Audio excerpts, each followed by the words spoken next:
So we haven't really seen the market collapse, stock market collapse that I would expect in association with a severe recession has not happened yet. This is just going to play out. It'll get worse as the year goes on. All right, so you're expecting a major correction in stock markets. I mean, that is my expectation. I have my own models and I look at it closely. But if you listen to Michael Burry, Jeremy Grantham, Charlie Munger, these people have been around and they run hundreds of billions, and they're saying the same thing. So Jeremy Grantham actually did do a 100-year time series and looked at bubbles all over the world, 1929 US, 1989 Japan, 2000 dot-com stocks, and many others.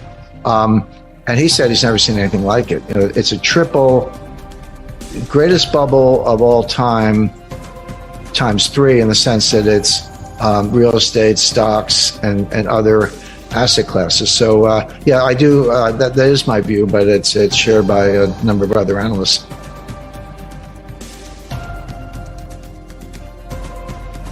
(1929), everyone's like, October, I think 18th or 19th. It was late October 1929. The stock market fell 22% in 2 days. It wasn't one day. It was like 12% one day, 11% the next day. So 23% over 2 days. But that wasn't the crash. I mean, that was the beginning of the crash. This Dow Jones fell 82% from top to bottom. Now, it took 3 years. It bottomed in June 1932. Started in October 1929, so not quite 3 years. But that fell 82%. And that happens. So we're down. Nasdaq's down. Bounced back a little bit in recent days. Down close to 30%. Down. The S&P down over 20%. We're in bear market territory. But that's just the beginning. That's not what a full bear market, market adjustment looks like in the face of the kind of recession that I expect. This time last year, around November 2021, you'll recall there were headlines, bare shelves, empty shelves, supply chain breakdown, Christmas will be canceled, etc. And it was all true. You went to the supermarket. It didn't mean that every shelf was completely bare, like East Germany in the 1950s. But there, paper goods might not be there, or maybe your favorite kind of tomato sauce, or chicken, or whatever it was. There were some things there, but a lot of things weren't there, and that got worse. And then, of course, we saw gas prices skyrocket because of basically because of a lot of bad policy from the United States in terms of Keystone Pipeline and a lot of other factors. That then got worse. It eased up a little bit in the summer, but it never went away. This is a complex system. It was breaking down. That was very clear. And now we're seeing a second wave of that. I don't want to overuse metaphors, but one metaphor is you have a very beautiful, expensive vase, and somebody knocks it over and it breaks into 5,000 pieces.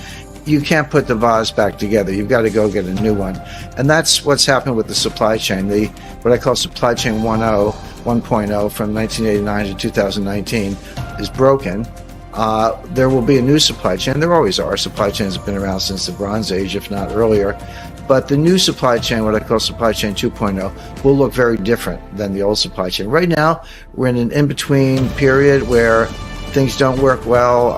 Again, it doesn't mean total chaos, but you still see shortages, you still see higher prices, which are coming from supply chain disruptions. And these things are not easy to fix, but they can be replaced, and that's what I expect to happen. The breakdown and collapse of the global supply chain, which preceded COVID. A lot of people say, well, COVID came along, of course it messed up the supply chain. The supply chain was breaking down before COVID. Now, of course, COVID made it worse, yes. And the war in Ukraine made it worse yet, yes. But this really started with Trump's trade war in 2018. So that, like I said, there's a thread that runs through all these things. So not to throw out my hands, I'm not going to do that. But when you ask me that, I'm thinking, well, talk about China, Ukraine, supply chain, Biden. They're all a big deal. If in terms of tragedy, probably the war in Ukraine is the most important because it's highly, highly significant economically and strategically. But of course, there's a human tragedy going with it. If Chinese real estate implodes, okay, there's some hardship here and there, but it's not like people being killed or maimed or forced into refugee status. And that is part of what's going on in Ukraine. So that's probably the biggest single one, but I wouldn't miss the fact that all these things are going on at once.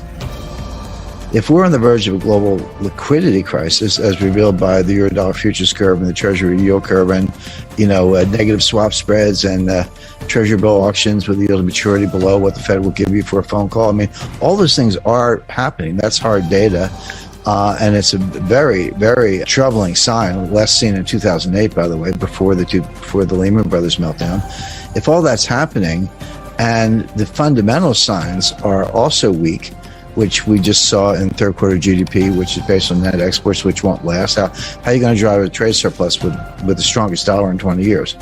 Good luck with that. I mean, nobody can afford our stuff, and we're not buying anybody else's stuff. So with the economy going into a recession on its own, with a global liquidity crisis brewing, why on earth is the Fed raising rates at all?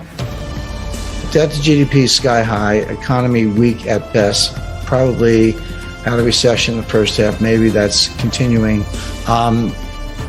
People talk unemployment close to an all-time low. Yeah, but even at 3.5% or so, that is extremely low. I mean, I go back to the 1960s, and that was low by the measures of the 1960s. When you say we're putting up inflation numbers today that are the highest in 40 years, that is correct. A little 41, actually it was 1981 before we saw these numbers.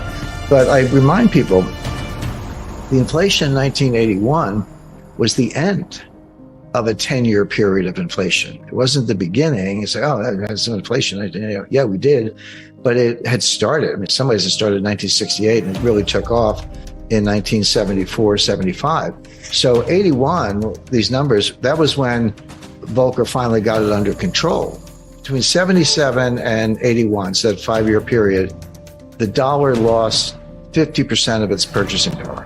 Not 15, 50 in that 5-year stretch. So you were putting up numbers, 10%, 11%, 13% and higher year after year. Yeah, 1981, it was 9 or 10, which is what they're comparing it to today. But that was on the downslope. It had been higher than that in 77, 78, and 79.